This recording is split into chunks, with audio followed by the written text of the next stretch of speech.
Le Grand Matin Sud Radio, la vérité en face, Jean-François Achilly. Allez, c'est la grande question du jour. La France suffoque.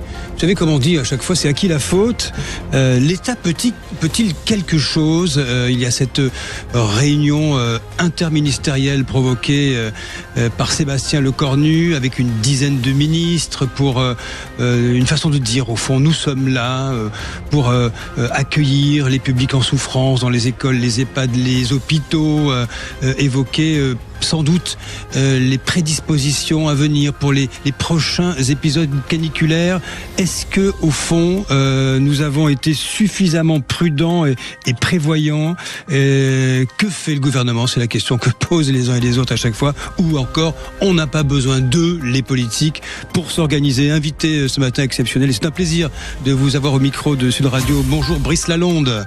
Bonjour. Alors, je rappelle, ancien ministre de l'écologie, mais vous avez été aussi ambassadeur en charge des négociations internationales sur le climat et de mémoire aussi. Je suis allé vérifier quand même, c'était 2011-2012, vous étiez sous-secrétaire général de l'ONU. Vous avez coordonné la conférence des Nations Unies sur le développement durable, le fameux Rio plus 20, on appelait ça comme ça à l'époque. Brice Lalonde, vous avez, vous, un regard, on va rejoindre dans un instant Rémi André, mais un regard quand même avec un certain recul sur les questions climatiques. Je vous pose la question en ouverture, est-ce qu'au fond, nous ne retenons rien et nous sommes incapables de prévoir les choses? Alors, est-ce qu'on peut prévoir les choses? Ça devient très difficile aujourd'hui, parce que le changement climatique, c'est jamais arrivé comme ça. Donc, personne ne sait ce qui va arriver demain. Personne ne sait comment la météo du jour va s'organiser. On ne sait pas. En revanche, ce qui est vrai, c'est qu'on a une certaine difficulté à avoir de la constance dans nos engagements. On prend de grandes décisions, on fait de grandes annonces, et puis ensuite on oublie un petit peu. Et on est tout d'un coup surpris par l'arrivée d'un épisode inattendu. Alors justement, point rapide avec vous. Rebonjour Rémi André, c'est notre météorologue. Bonjour Rémi. Bonjour tout le monde. Toujours un plaisir de vous avoir, Rémi. D'abord, avec vous, encore une journée difficile. Alors, oui, aujourd'hui, nous sommes sur la journée avec la chaleur la plus forte de la semaine. En fait, aujourd'hui, que le maximum pourrait être atteint, les 39-40 degrés pourraient même être frôlés du côté du Languedoc, à l'arrière-pays, pas sur les bords de la mer, mais à Perpignan, par exemple, nous avons même déjà prévu 38 degrés pour cet après-midi. Mais le reste du pays ne sera pas à l'écart, puisqu'il pourra faire jusqu'à 36 degrés à Bordeaux ainsi que sur le Poitou. Avec toutes les précautions qui s'imposent en pareille situation, Rémi André, ce pic est inédit parce qu'il survient au mois de mai. Oui. Exactement. Inédit parce que alors vous savez, depuis une semaine, nous battons des records. C'est même des centaines de records qui ont été battus. À Cap-Breton, on a atteint les 35 à 36 degrés dès le 22 mai. Brest, lui, a atteint les 33 degrés, pulvérisant son record de 29 degrés 5 établi en 2017. On a eu des pointes déjà à 38 degrés sur le Pays Basque dans le début de cette période de chaleur. Et donc, c'est effectivement très rare. C'est même jamais arrivé à ce point-là, mais on a déjà eu on va dire des points chauds au mois de mai, évidemment, mais à ce point-là et sur une semaine et dépassant tous ces records, c'est quand même exceptionnel. La canicule, pour en finir avec ce regard que vous portez, parce que vous êtes aussi un spécialiste du climat, vous en parlez tous les matins, tous les jours sur Sud Radio, cher Rémi André. Cette canicule, tout le monde se remémore la fameuse canicule de 2003, mais c'était en août. Il y avait quelque chose de l'ordre de la norme, si je puis dire. Désormais, de la même façon que les épisodes d'hivernaux sont violents, nous avons la transposition avec les grandes chaleurs. Or, l'été, ce sera désormais la norme, selon vous? Alors, ce n'est pas encore la norme, mais vous voyez qu'on commence à dépasser ce qui aujourd'hui, des canicules supérieures à 35 degrés pendant l'été, ça devient la norme. Rappelez-vous que on a eu 65 épisodes de vagues de chaleur depuis le début du XXe siècle. Mais entre 1900 et 2000, nous avons eu 31 épisodes ou vagues de chaleur. Et au 21e siècle, donc en 26 ans, on a déjà dépassé ce nombre puisque nous en sommes à 34. Ce qui fait que la norme devient effectivement des épisodes de chaleur intense pendant l'été, mais vous voyez que maintenant cela commence à déborder car on a déjà eu au mois de septembre une vague de chaleur et que maintenant on a atteint cette vague de chaleur au mois de mai. Et vous vous vivez ce changement, Rémi André, on va dire de façon spectaculaire, jour après jour. Vous avez de l'expérience, vous avez du recul, vous également. Toute dernière chose avec vous, vous n'êtes plus surpris désormais. C'est presque de l'ordinaire, si je puis dire. Oui. Je vous rappelle que j'ai pas loin de 50 ans d'expérience en météorologie et que donc j'ai vu tout cela se transformer et que nous avions déjà alerté, tous les météorologistes médias avaient déjà débuté en 1990 à alerter tout le monde sur ce qui pouvait arriver. 2003 est arrivé derrière et nous avons constaté que c'était une réalité, ce que nous prévoyions depuis les années 80-90. Eh bien aujourd'hui, je constate effectivement, je me rends compte aussi que les prévisions météo que je fais aujourd'hui ne sont plus les mêmes que celles que l'on faisait il y a 30 ans. On s'adapte, mais nous avons une grande chance, c'est qu'aujourd'hui nos modèles changent très rapidement et s'adaptent à cela, et cela nous aide aussi pour prévoir justement à 2-3 jours. Alors 3 jours, on est à 80% de réussite, mais nous avons maintenant également des modèles climatiques, vous en parliez, qui se sont également adaptés et qui s'adaptent tous les jours à ce changement climatique. Merci en tous les cas, merci Rémi André. Je vous libère, merci Rémi. Brice Lalonde, des décennies en arrière, on va dire 30 ans en arrière, vous aviez déjà ce regard sur ce qui allait se produire rapidement. Oui, alors, je me souviens en 1986, dans ma petite commune bretonne, il y a eu un ouragan. Et on disait à l'époque, c'est l'ouragan du siècle, ça n'arrive qu'une fois tous les 200 ans. Et puis en 99, une nouvelle, etc. Et donc progressivement, oui, à partir de ces années-là, moi j'ai compris, et d'autres, il y avait des tas de recherches, il y avait des gens qui nous ont alertés. Il y avait Monsieur Al Gore, souvenez-vous, du vice-président des États-Unis, etc. Donc j'ai pensé que c'était sans doute la chose la plus grave, la plus importante. Et donc quand je suis devenu le ministre de Michel Rocard, nous avons insisté là-dessus en disant il faut absolument maintenant s'organiser. Alors ça fait donc déjà un petit bout de temps, c'était le siècle dernier, donc c'est vrai que c'est lent. Et au début, on s'est dit allez, on va pas s'occuper d'adaptation. Donc voilà la question. On sait pas, parce que ce serait partir battu. Voilà, ce serait partir battu.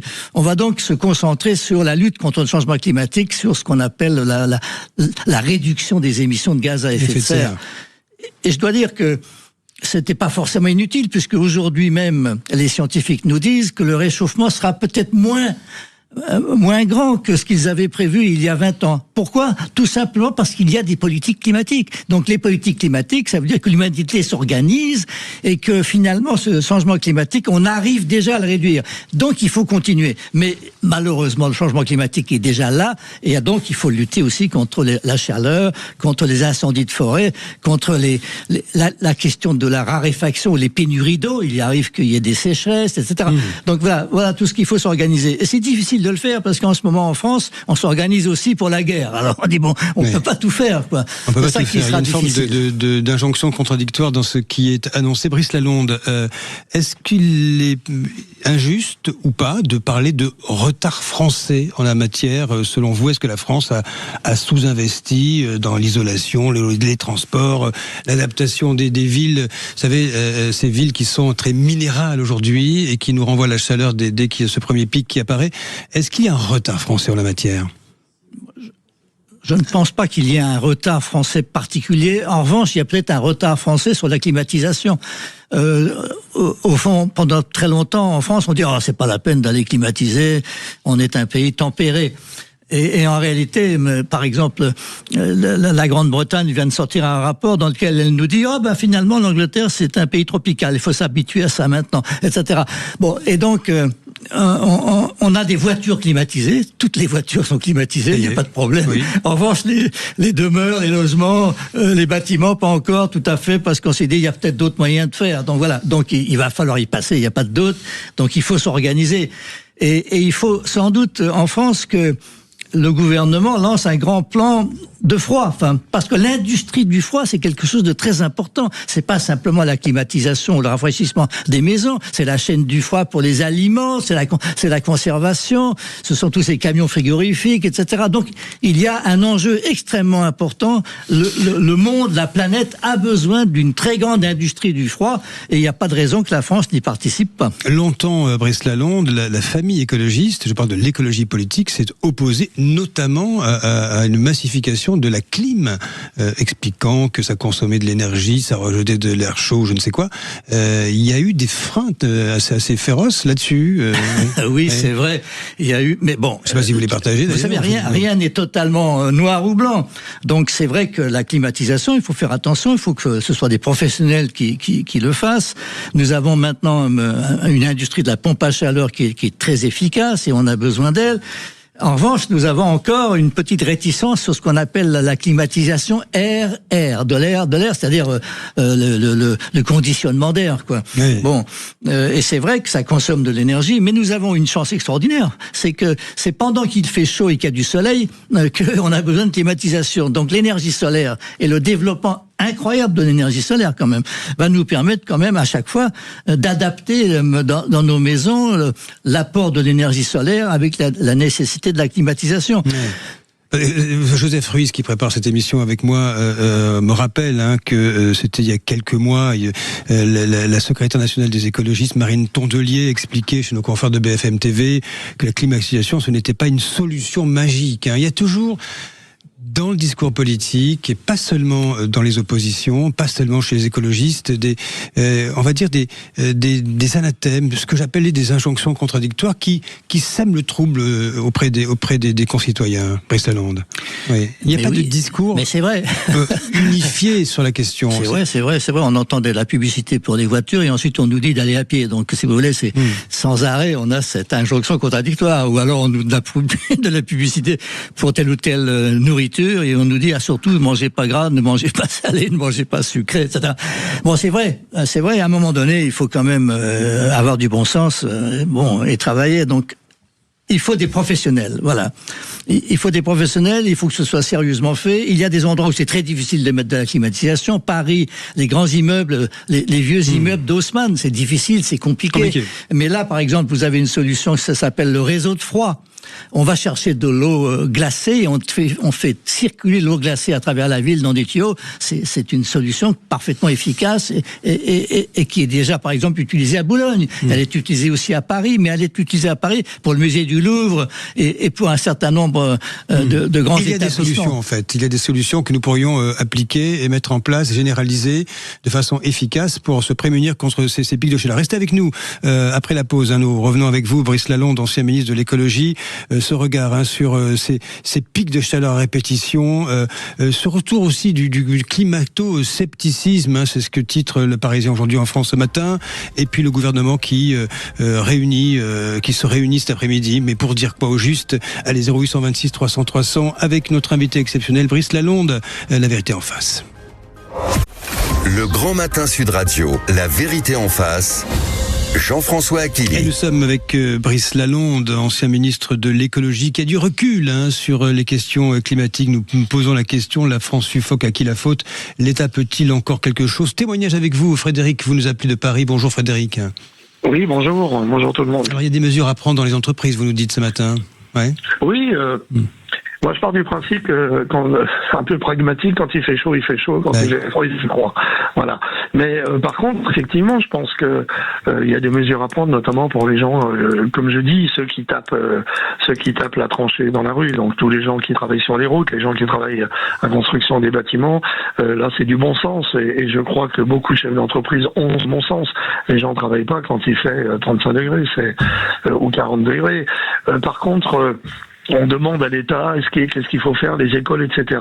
Alors moi je veux bien, les gamins, j'ai vu des émissions, des reportages hier, il fait 38 degrés dans les classes. Donc on dit on va fermer les écoles, on va les rendre aux parents. Donc il faut que les parents ne travaillent pas pour qu'on leur rende les enfants.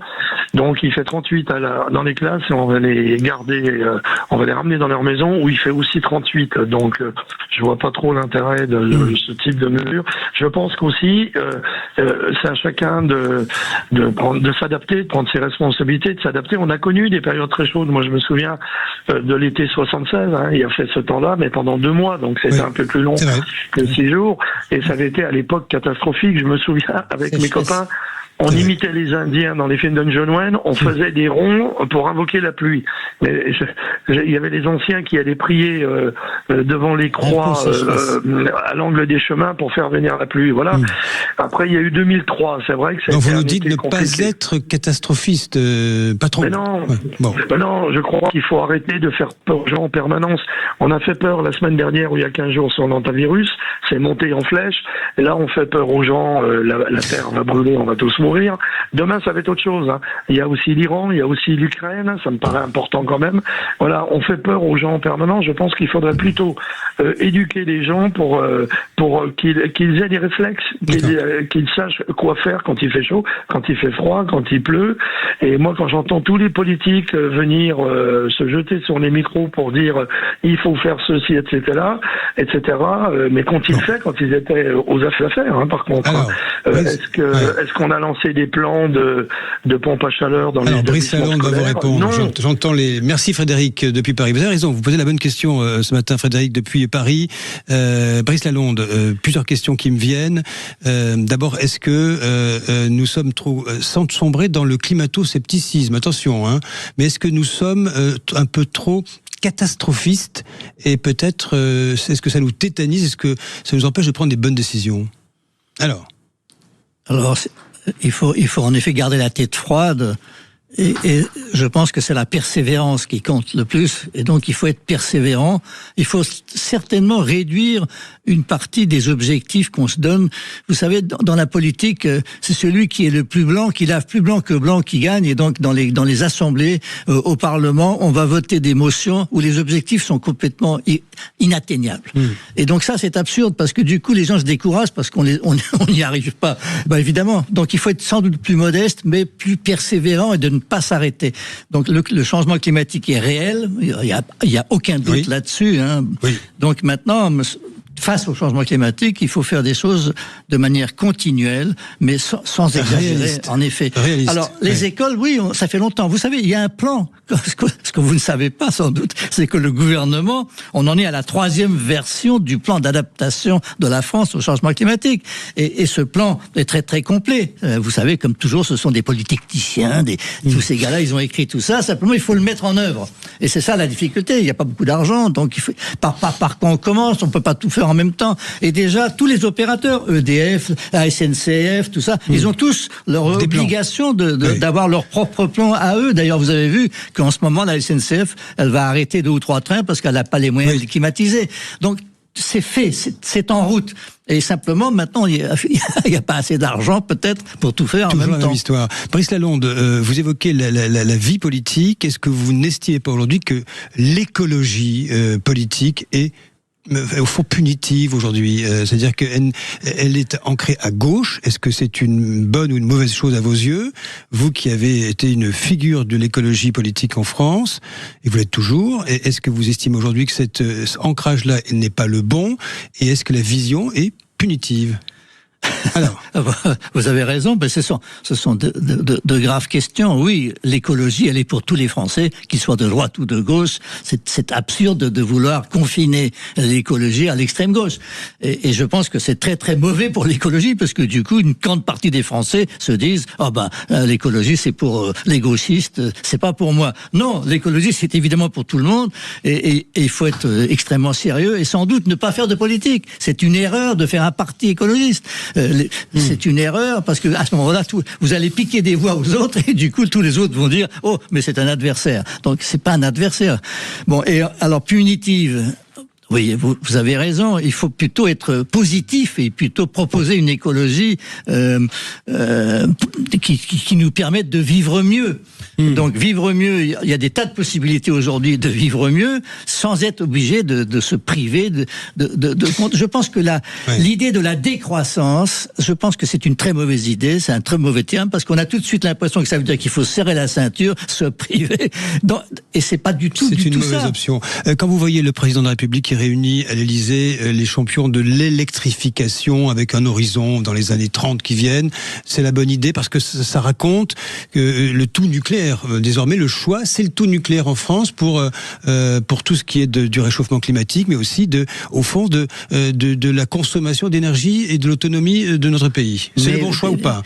Mais pourquoi alors l'électrification, oui, absolument, c'est absolument nécessaire. Et même à l'échelle internationale, vous allez voir un pays comme la Chine. La Chine dit je suis déjà une puissance électrique. Je ne suis pas une puissance pétrolière. Je suis une puissance électrique. C'est au-delà. C'est ce qui va remplacer le fossile dans l'esprit de la Chine. Et je pense que dans l'esprit du président de la République, il faut électrifier. On a aujourd'hui dans notre consommation d'énergie en général, c'est seulement le quart qui va à l'électricité. Alors maintenant, on est en train d'électrifier, regardez les voitures, etc.